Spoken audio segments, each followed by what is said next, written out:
Shrim Shrim Klim Glaum Gam Ganapataye Varavarada Sarvajanam Me Vashamanaya Swaha Om Saishwaraya Vitmahe Satyadevaya Dhimahe Tanna Sarvah Prachodayat Om Shanti Shanti Shanti. Sai Ram Lane, Sai Ram. Sai Ram Sharma. Thanks to Bhagwan for giving Sharma and I this opportunity to speak on quite a serious topic tonight, which is spiritual depression.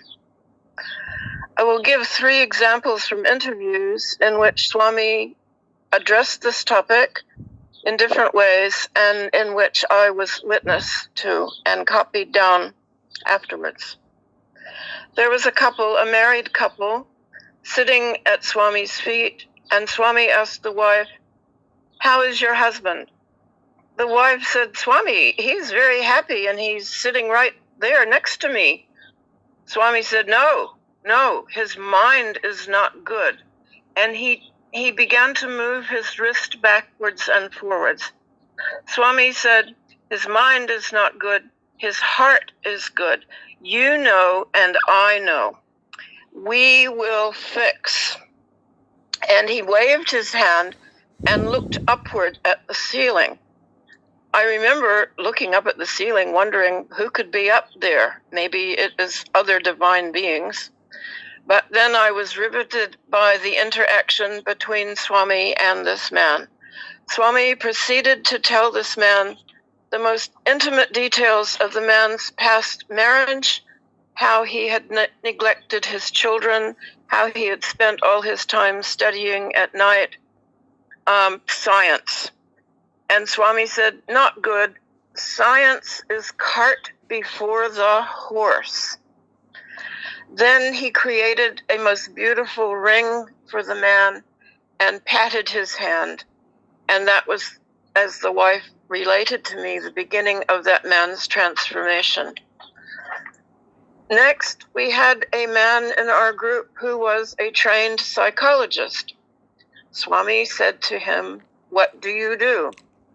The man said, "Psychologist, Swami." Swami stuck his lower lip out. This is a gesture I saw him do several times when he was not really impressed with an answer.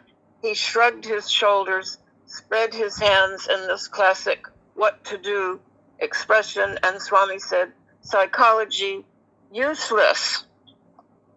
The poor man looked utterly crushed, but then Swami proceeded to console him and told him happiness is union with God. And I will talk about this a little bit later. Third example, we had the head of one of the groups here in New Zealand, which was not getting along well. There was a lot of dissension in this particular Sai Center. And this lady was very upset. She was crying. This had caused her a great deal of depression, that there could be no unity in her group. And she poured her heart out to Swami.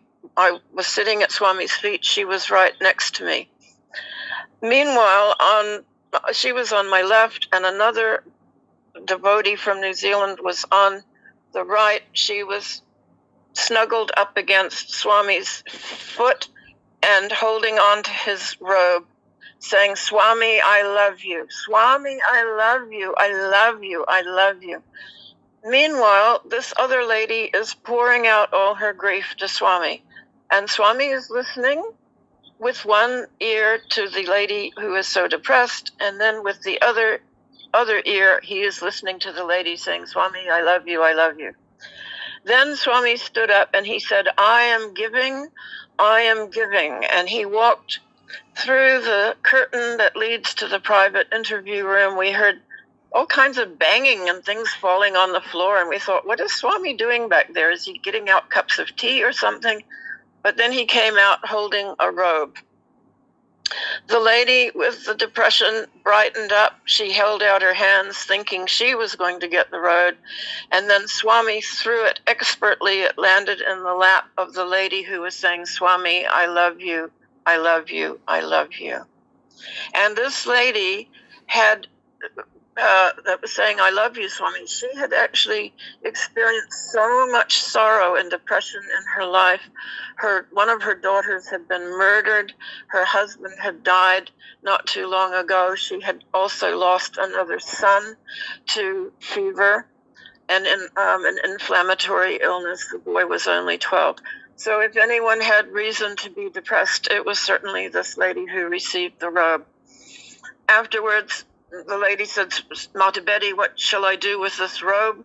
Ma said, now you must start a Sai center, which is what the lady did. It grew to almost 40 devotees in a very short period of time, and they just gave this lady so much love and so much respect that she passed away 10 years later, a very, very happy lady, even though she had even contracted bone cancer. She took vibhuti and had no pain. If that is not an example of someone who had every reason to be depressed and yet came through it, I don't know if I can give an even better example than that. So happiness is union with God. Well, when a person is depressed, and I can speak from personal experience, I have suffered from clinical depression. Some years ago, I had several episodes of depression, and this was even after coming back from Prashanti Nilayam, when I should have been so happy and full of bliss. Swami answered this dilemma in my next interview on my next trip. He said that Prashanti Nilayam is a place of pure, positive energy. And when you are near Swami, you are, of course, experiencing huge injections of positive divine energy. You may not know it, but he is pouring it into you, heart to heart. In those days, of course, we would have darshan every day. We would have the experience of bhajans, which are extremely cleansing and lifting of spirits. When you are in a room with bhajans being sung, they are very cleansing. The divine vibrations are cleansing you. And he said that when you leave Prashanti Nilayam and you come home to your country, you encounter a wall of negative energy. All the countries of the world are surrounded by walls of negative energy. He tended to pronounce that word very carefully, negative, by syllable, negative, he would say. And all countries have this surrounding of negative energy, and it is created by the thoughts, words, and deeds of people in that country who are thinking in a negative way, acting negatively, violently, feeling hatred, feeling all the feelings that are not desirable: hate, greed, envy, lack of love. And so he said sometimes when you return to your country, you feel sad and you feel sick. And indeed, this happened to many of us after we returned to Prashanti Nilayam. When we returned to our countries. We were happy on the trip home, and then a few days after we had arrived home, the bliss started to wear off. We were confronted with all our old problems, family issues, job problems, lack of money, illness, and depression. And what is depression? Depression can be identified, of course, by psychiatric terms, and they can say, well, this is lack of interest in life, it is sadness, feeling sadness all the time, nothing can pull you out of it. Anyone who has suffered from clinical depression knows that it can go into a more serious state of mind where the person may not even want to go outside. They may have panic attacks, constant headaches, unable to sleep, crying, feeling despair, even wanting to end your life. And like I said, I am personally no stranger to depression, and it was caused by numerous factors. I believe that once you get onto the road of spiritual life, you will, of course, quite possibly encounter times when you give up. You feel confused. You feel Swami isn't listening to you. Swami isn't talking to you. Swami isn't interested in your life. He's not answering your prayers. He's not giving you what you want. And it's these desires and wants, because we meet Swami, we think now he can solve all my problems. We know he can give us anything we want.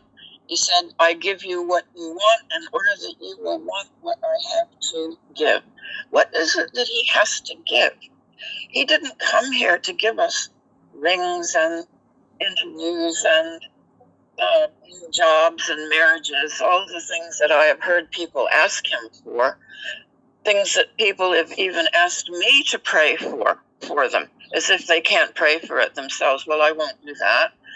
And it's a sort of a, can we say, well, I do remember one doctor telling me that between 30 and 37% of people in this world identify as non-believers in God or atheists, and an additional 28% are agnostic.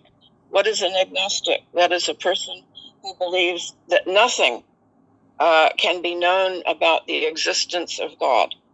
An agnostic doesn't believe it's possible to know or be sure that there is a God. And so that really leaves a person somewhat adrift. Indeed, something like 200, there are something like 500 million people in the world who are atheists or agnostics. And interestingly, 200 million of those are from China. Science itself explores the physical world, but there's also the mental side of world, the spiritual side of world. There has to be spiritual maturity. The chairman announced to the group that Swami had left his physical body. The official announcement had just arrived from Shanti Nilayam. Everyone in the room began to cry and sob and turn on their phones and hug each other. I have never witnessed such a wave of grief and sudden depression as that moment. An uncle came up to me and whispered in my ear. He said, Lynn, this is a time for spiritual maturity. You are going to have to change your talk. You are going to have to find some way to lift the spirits of everyone here. For me, I was not upset by this news. I was happy for Swami because I knew he had been suffering in that little body and he was now free to work on a much broader scale, that he was no longer limited to that small body that I knew was giving him pain and suffering. He had taken on so much karma from devotees, so much illness and other incidents that were draining him, I believe. In any event, I was able to speak to the group and hopefully lift their spirits. I can't even remember what I said, but at the end of the talk, people were beginning to brighten a little bit. But many people continued to feel great depression after this event. Indeed, one lady came to me some months later and confessed she was no longer able to carry out her duties as a mother or any household work. She was so depressed. This is a good example of depression. You cannot function. You have no interest in life itself. You simply want to be unconscious because you cannot find any happiness with your spiritual path. She asked me what could she do. She was constantly searching for Swami. Even at night, she would drive around in her car looking for Swami at the beach, on mountaintops. And I said, I don't know how I can help, but I will take you to a place, to a devotee who I know is very, very devoted to Bhagwan. Perhaps she can give you some comfort. We had to fly down to visit this devotee, and our flight was leaving at 7 in the morning. That morning, I got a phone call from this sweet lady that was so depressed. She said, Lynn, Swami came in my dream for the first time since he passed away.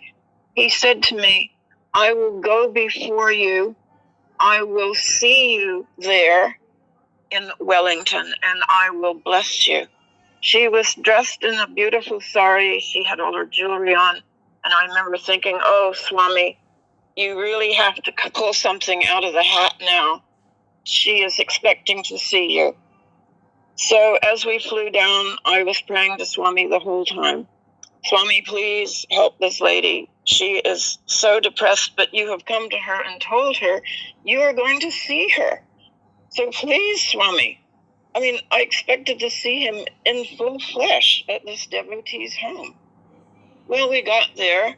She eagerly ran in, and no sight of Swami. He wasn't sitting in his throne. At least we couldn't see him there. And for 2 hours, she poured her heart out to the lady of the house. They were speaking in Hindi, and so I just let them speak quietly. There was still no sign of Swami, and our flight was leaving that afternoon.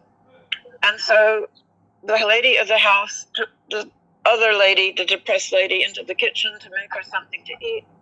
I went out into the hallway, and there I saw the most extraordinary sight I have ever seen in my life. Underneath the front door, there was a small gap, and coming through the door was a quantity of kumkum and turmeric. It was coming through the door. It was bubbling through the door as if someone was pushing it through from outside. I took my camera and began recording this on my phone. Meanwhile, calling to the ladies, ladies, come quickly, Swami is here. The lady who had been so depressed rushed out, saw the kumkum coming through the door and the turmeric, and she screamed, oh, Swami, and ran away. Then she came back and knelt down in awe, and I, for some reason, dipped my hand into the kumkum and placed a dot on her forehead. She suddenly, the biggest smile beamed on her face. Swami had indeed gone before her to Wellington. He had seen her there and blessed her, but in a different form, in a mysterious form. And this was the turning of the tide for this lady. From then on, she went on to return to not only her duties, but her devotion was greatly deepened.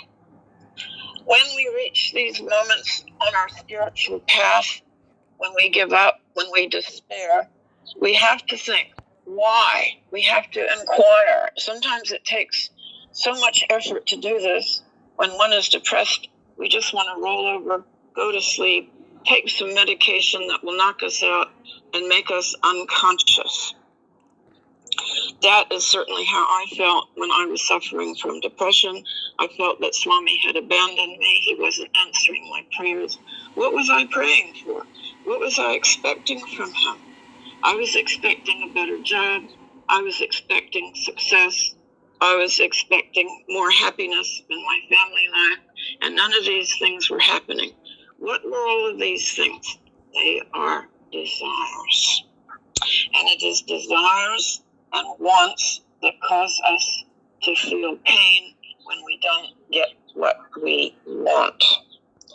How do we fix it? Sometimes when you're depressed, you don't even want to pray to Swami anymore. You don't want to read his books. You don't want to picture him. You don't want to think of him.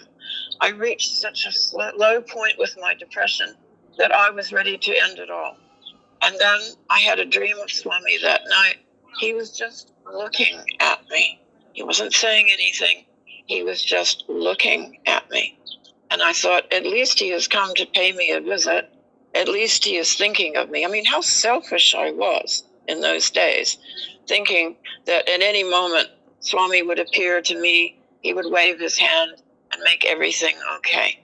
I was the one who had to do the work. I was the one who had to start pulling myself out of it. And this took time, but it can be done. Drink a lot of water. I stopped drinking tea and coffee and eating sweet things. I changed my diet. I began to do some exercise. I found a good doctor who happened to be a Satyasai devotee, because the doctors I was seeing were not giving me any help. They simply wanted to put me on psychiatric drugs, which smelled like poison and which I refused to take. It took a lot of work to pull myself out of it. Fortunately, I had some good support from friends and from my husband.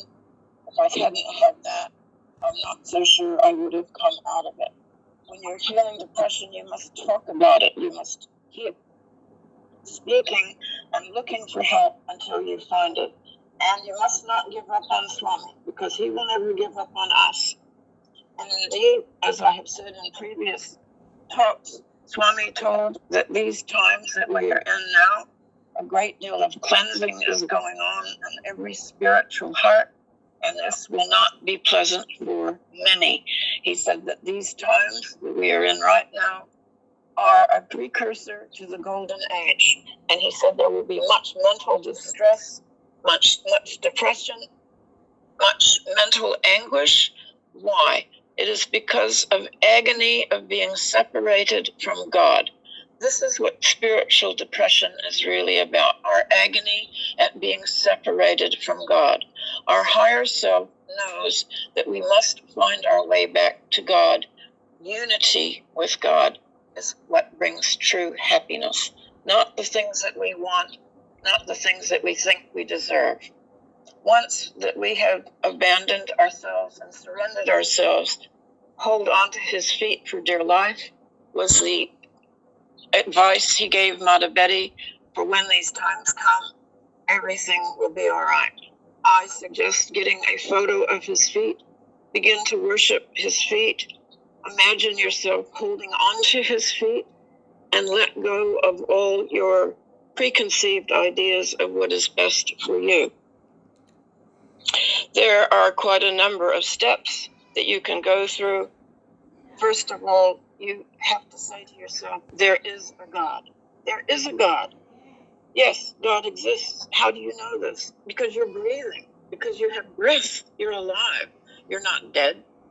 Look around you. There's the sun, the moon, the stars. There's nature. Each one of these can teach us a lesson. The sun shines on everyone, gives his warmth to all.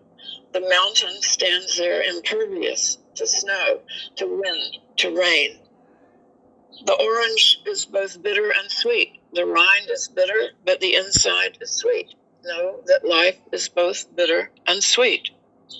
The second step is, oh, there's a God. I must tell everybody about him. This is called the missionary stage. And some people never get out of the missionary stage. They want to tell everyone there's a God.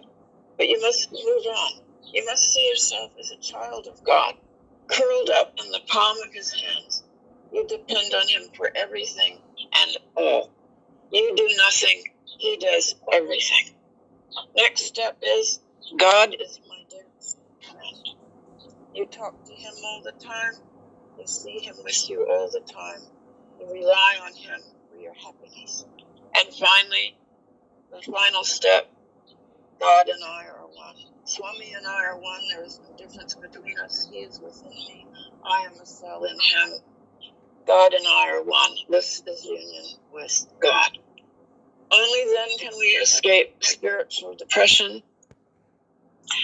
Swami has said that science explores the physical world, but there is also a mental and spiritual world. And this is what many scientists ignore. But it is when science and spirituality come together that all the answers to depression are there. We rejoice when we see science has created, for example, cures for new illnesses, new modes of transportation, new means of communication. But then we want all those things. We want that fancy car that runs on air or hydrogen or electricity. We want that drug which costs thousands of dollars that will cure whatever is ailing us. So there again, we are trapped with the desires that haunt our heart and keep us separate from God. I hope this has been a helpful discussion, and I'm always happy to discuss this topic more because so many devotees I know have gone through spiritual depression. May Swami stand with each one of you. May he make his presence in your heart more glorious and bright with every passing moment. Happiness is union with God. Om Sai Ram. Om Sai Ram. Om Sai Ram. Okay. Okay? Yes.